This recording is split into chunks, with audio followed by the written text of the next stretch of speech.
Ever feel like you're just drowning in market news? It's like this constant wall of noise. Oh, absolutely. Information overload is real. And you're trying to find the signal, right? The Yeah. stuff that actually helps you figure out what's going on, maybe even spot some profitable strategies. Yeah. But it feels impossible sometimes. Like finding a needle in a haystack. Yeah, exactly. Well, think of this as your kind of decoder ring. Welcome to the deep dive. We sort through all that information so you don't have to. We're basically your guides to, well, the good stuff. Yeah, our job is to cut through the clutter and pull out the nuggets that really count. And today we're doing this deep dive specifically for you, the learner. We're unpacking a book called 30 Days to Market Mastery by Jacob Bernstein. Right, published back in 2007. It's part of the Wiley Trading series. And Wiley, they've been around forever, right? Since like 1807. So they have a solid reputation for practical knowledge. They do, though we always have to say trading has risks. Past performance, well, doesn't guarantee future results. Everyone needs to remember that. Super important. And just to be clear, our mission here isn't to give you trading advice or promise you'll make money. Definitely not. What we are doing is digging into Bernstein's core ideas. We're looking at his fundamental principles, the repeatable patterns he talks about. We want to pull out those actionable bits so you can get up to speed quickly, without feeling totally overwhelmed. So getting right into it, Bernstein kicks things off with a really fundamental concept. Yeah. Is that? He argues that any potentially successful trade needs structure, a clear structure. He breaks it down into three essential parts: setup, trigger, and follow-through. Setup, trigger, follow through. Without those three, he basically says you're just gambling. It's like shooting in the dark. Right. Structure, not just a gut feeling. Yeah. So let's take that first one. The setup. What does he mean by that? Okay, so a setup, according to Bernstein, is basically a pattern, something that shows up again and again in the market and has a high probability, historically speaking, of leading to a certain move. Like seeing storm clouds before it rains. Kind of, yeah. A recognizable condition, and he gives a whole range of examples. Okay, like what kind of examples? Well, there are the visual ones on charts, chart patterns, things like gaps, pennants, the head and shoulders pattern, support and resistance levels. The classic stuff. Right. Flags, trend lines, different kinds of reversal patterns, key reversals, even things like island tops and bottoms. Those are all visual setups. So looking for shapes on the chart that hint at what might happen next. Exactly. But it's not just visual patterns. He also talks about setups derived from specific formations or analytical techniques. Like? Things like GAN analysis using angles and time cycles, Elliott wave theory. The wave counts. Yeah. Fibonacci ratios, regression lines. Basically mathematical or cyclical approaches. He even mentions things like market cycles, seasonal tendencies, which makes sense for commodities, right? Yeah, like harvest times affecting prices. Exactly. Plus certain ratios and even anniversary dates of major market events. Anniversary dates. That's interesting. The idea that a specific date could be a setup. It's about historical significance, maybe psychological turning points. He actually gives a specific example. A key date seasonal setup for crude light oil. Oh, yeah. What was the pattern there? Looking at data from 84 to 2004, he found a historical tendency. You'd look to buy around January 27th and then sell around February 2nd. So it's a few days later. Right. And there were performance stats tied to it showing it had worked more often than not in that period. The point is that repeating historical tendency is the setup. Okay, so you've identified a potential setup, like this seasonal tendency. What's next in his structure? The trigger. This is critical. The trigger is the specific event or signal that confirms the setup. It's your timing mechanism. It tells you now is the potential time to act on that setup. So the setup says get ready, the trigger says go. Precisely. And Bernstein is really strict about this. No trade without both a setup and a trigger. Period. That sounds like a key discipline rule. Yeah. Okay, setup identified, trigger fires. What's the last piece? Follow through. This is all about managing the trade once you're in it. How do you protect yourself? That means using stop-loss orders to limit potential losses. Right. Cutting your losses if it goes wrong. And, just as important, how do you maximize potential gains? That means having clear exit strategies for taking profits. So it's a whole life cycle of the trade. Entry conditions, the trigger, and then managing the exit, win or lose. You got it. A great setup and trigger aren't enough if you don't manage the trade properly afterwards. That makes a lot of sense. It brings some logic to the chaos. It really makes you think, doesn't it? Yeah. Have you, listening, really broken down market moves you see into those three parts? Setup, trigger, follow through. And building on that need for structure, Bernstein makes another really vital point about the danger of just focusing on accuracy, how often a strategy wins. Oh, yeah. How so? Accuracy sounds pretty good. Well, he gives this great example, a simple strategy. Buy when the price looks like it's reversing upwards. And guess what? It had a winning percentage of almost 76%. Wow, 76%. Sounds like a winner. You'd think so, right? But here's the kicker. Despite winning that often, the overall profit was terrible, and it had big drawdowns, meaning big dips in your capital along the way. So winning often didn't actually mean making good money. Exactly. He even shows a chart in the book, Figure 2.3, illustrating this. It's a huge lesson. High accuracy by itself means very little. That's counterintuitive, but really important. So being right frequently isn't the goal. The goal is profitability. He shows another example, a sell strategy with 70% accuracy, also not profitable. His point's crystal clear. Percentage accuracy is meaningless without profit. Don't just ask how often does it win. Okay, so if accuracy alone is misleading, what makes the difference? How do you get to profitability? Well, that brings us back to the trigger. Remember, he shows that same reversal pattern, but now adds a specific trigger condition. Linking it back. Yeah. And when you look at the results with the trigger added, he shows this in table 2.1, the net profit jumps up significantly. The winning percentage is still good, but now it actually makes money. So the trigger acted like a filter, improving the quality of the trades. Precisely. It filtered out some of the wins that didn't lead anywhere or maybe even turned into bigger losers later. Interestingly, he also shows the sell pattern, even with a trigger added, table 2.2, still wasn't great. So not all setups are created equal, even with a trigger. Right. You have to find the ones with a real edge. And then remember the third piece, follow through. Yeah, managing the trade, stop losses and exits. He shows how just changing your stop-loss rules or your profit-taking strategy, detailed in tables 2.3 and 2.4, can massively change the outcome, even for the same triggered setup. Wow. Okay, so it really is all three working together. The right setup, confirmed by a trigger, and managed with smart follow-through. You absolutely need all three. Okay, so let's dig a bit more into one type of setup he discussed, seasonals. Right, the idea that markets have yearly patterns. Exactly, based on historical tendencies. He gives a few examples he considers high probability, like buying September heating oil around July 25th, exiting mid-August, or selling September soybeans mid-July to end of July. That one apparently had over 77% accuracy over 36 years. That's pretty consistent historically. It is. Or shorting the September Canadian dollar mid to late July, over 82% accuracy based on 28 years. And he gives specifics, like in table 3.1 for July hog futures, enter July 2nd, exit July 6th, with profit loss data from 1970 to 2004. So really concrete historical example. Yep. But again, he stresses the seasonal tendency is the setup. You still need a specific trigger to time the actual entry. He mentions covering those triggers later in the book. Setup tells you the window, trigger tells you the moment. You got it. And he suggests practicing finding these, maybe using resources like that high-odds seasonal trades website he mentions. Get familiar with spotting them. And the follow-through for seasonals. Standard stuff, mostly. Set a stop loss. Maybe move the stop to break even once the trade hits its historical average profit. And usually, you exit automatically on the specified exit date using a market on close order unless your stop gets hit first. Market on close, so just get out at the end of that day. Right. Though he mentions more aggressive traders might try to let winners run longer, but that's a different management style. Okay, so seasonals offer potential setups, but the same core structure applies. Absolutely.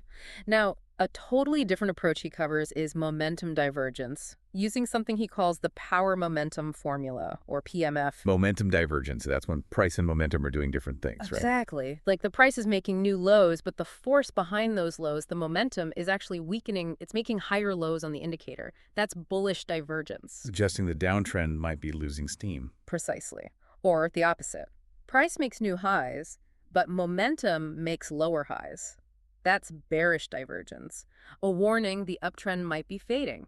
Kind of like a car engine sputtering, even though it's still going uphill. Good analogy. He uses points A, B, C on the price chart and A, B, C on the momentum indicator to show this visually. The key is it's objective. There are rules for spotting it. And what's the trigger in this case? He calls it the E point. It's a specific confirmation point on the chart that validates the divergence and signals a potential entry. Okay, so divergence is the setup, E point is the trigger. Yep. And again, practice identifying these on charts is key.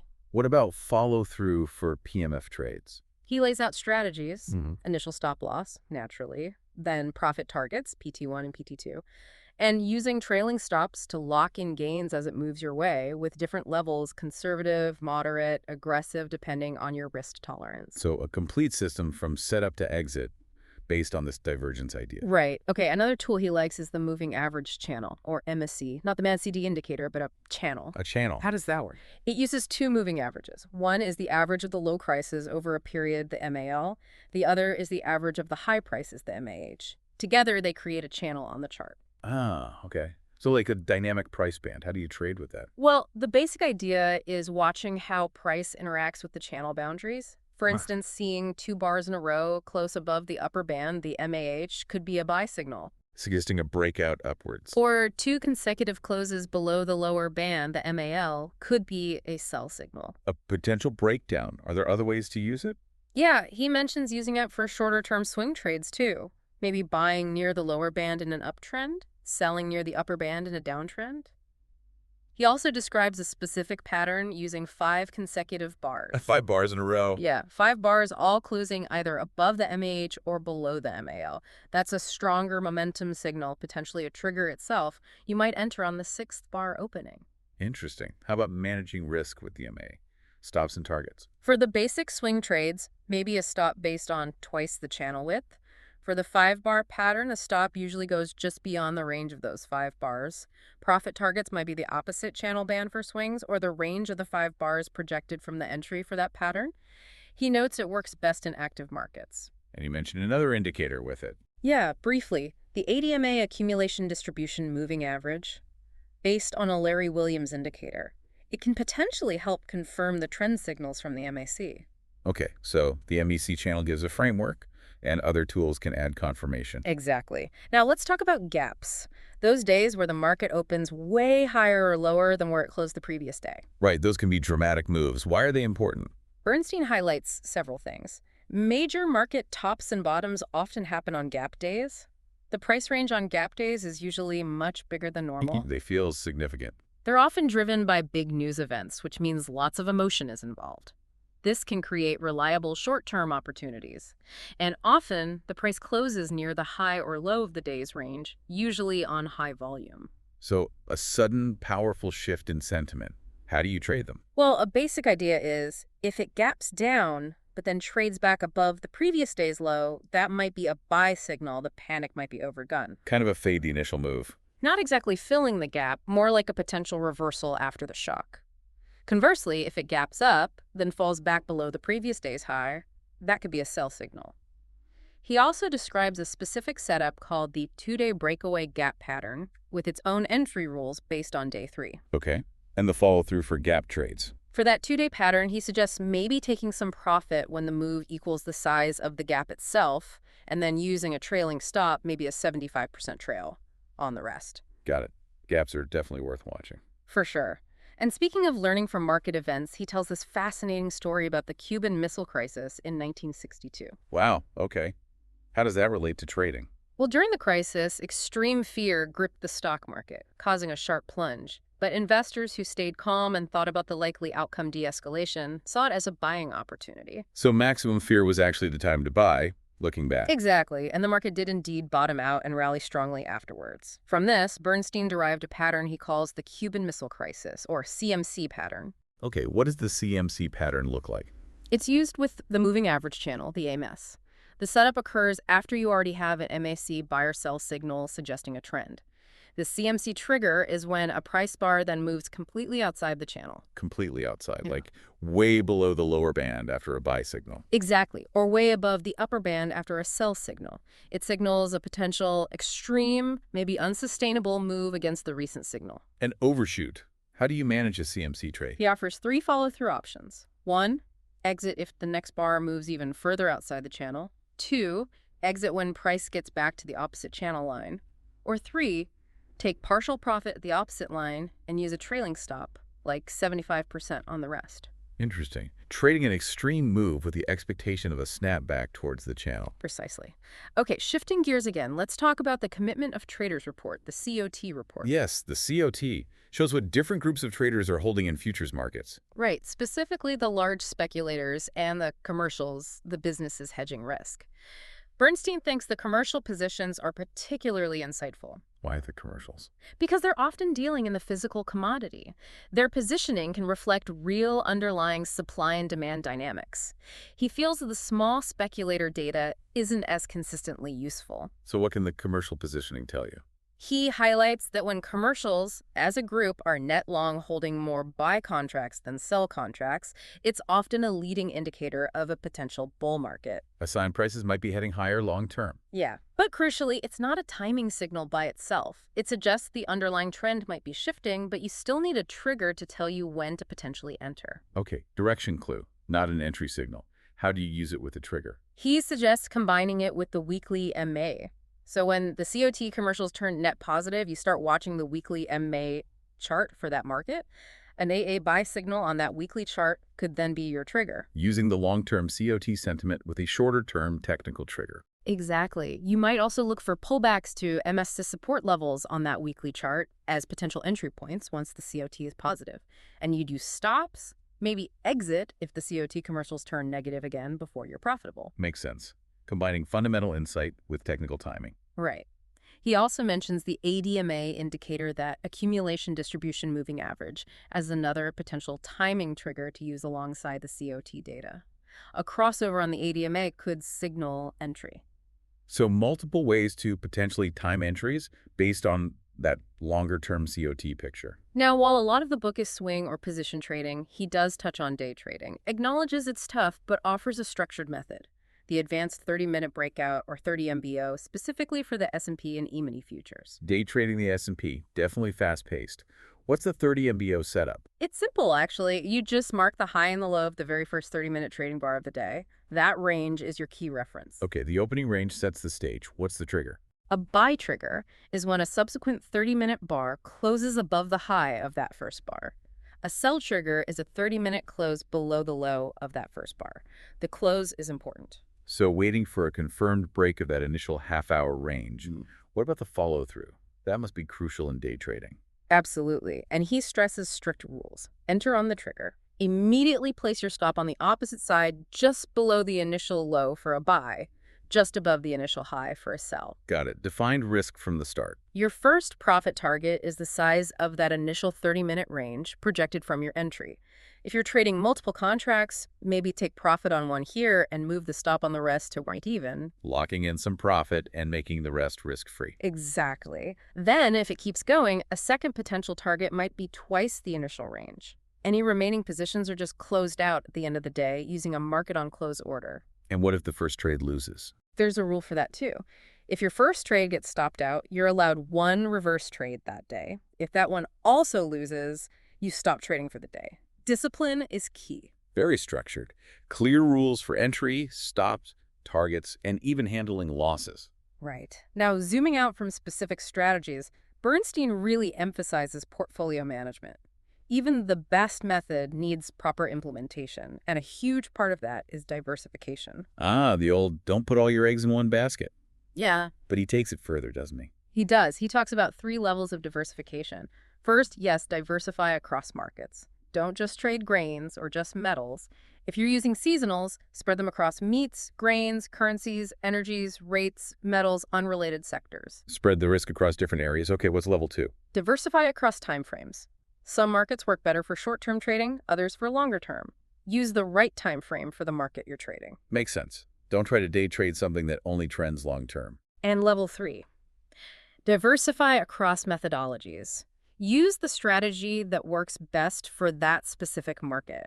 Maybe seasonals are great for wheat, but momentum divergence works better for, say, crude oil. So tailoring the approach, market, time frame, and strategy. Exactly.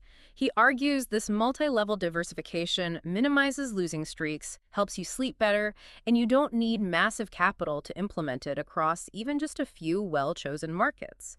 He apparently has a summary table, figure 20.1, showing his views on which markets fit which methods and timeframes. A much more thought-out approach to diversification. Finally, and this might be the most important part, he talks about psychology and discipline, often the weakest link for trader. The mental game. So true. He lists common reasons people lose money even with decent systems. Yeah. No trading plan, not following the plan, bad money management, overtrading. Letting fear or greed take over. Yeah, chasing the holy grail system. And he warns against overthinking after you're in a trade. Once the trade is on, stick to the plan. Don't second guess constantly. Easier said than done when the market's moving against you. It is. He also talks about taking responsibility for losses, not blaming everything else, and the need for self-discipline, which often mirrors discipline in other parts of life. But importantly, discipline isn't rigidity. You need flexibility to adapt if a strategy clearly stops working. That balance again. Sticking to rules, but knowing when rules need adjusting. He also mentions the Edsel car story, how Ford tried to include everything the market research suggested, and it flopped. Too much information can paralyze you in trading, too. Keep it focused on what matters. Right. And remember, feelings aren't facts. Sometimes the trades that feel scariest are the best ones. He also touches on using rewards to reinforce good trading habits rather than just punishing mistakes. Focus on the positive reinforcement. Interesting. He ends that section with some reverse psychology, ways to increase your odds of losing. Get too much info, constantly change systems, ignore stocks, cut winners short, let losers run, trade without skill. His point is, your system matters, luck plays a small role, but maybe 60% of your success comes down to you, your discipline, and how you respond. Wow. So the trader is often the biggest factor. That's his view. Okay, quite a journey through Bernstein's approach. Let's quickly pull together the main threads. We saw the core structure.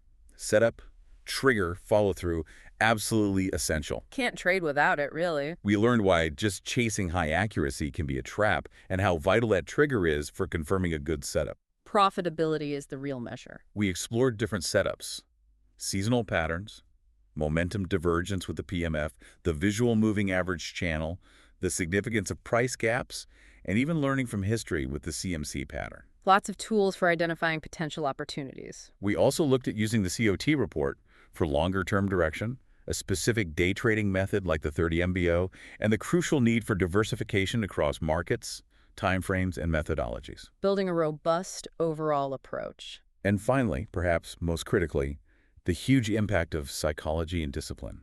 Sticking to your plan, managing emotions, taking responsibility. Often the difference between success and failure. So here's a final thought for you, listening in. Reflecting on all these ideas from a trader with decades of experience. Yeah. What's maybe one area in your own way of looking at markets where you could potentially refine things or dig a little deeper? Is it about finding better setups? Being more disciplined with triggers? Or maybe really nailing down that follow-through plan for managing risk and taking profits? Just consider that balance. Getting information, analyzing it with structure, and then executing with discipline. Where could you focus a bit more attention? Always something to work on. Absolutely. Look, this deep dive is really just scratching the surface. We definitely encourage you to explore these ideas further, maybe even track down Bernstein's book if it sparked your interest. Yeah, there's a lot more detail in the source. Well, thank you so much for joining us for the deep dive. We sincerely hope this session gave you a useful shortcut and some solid insights to help you become more informed.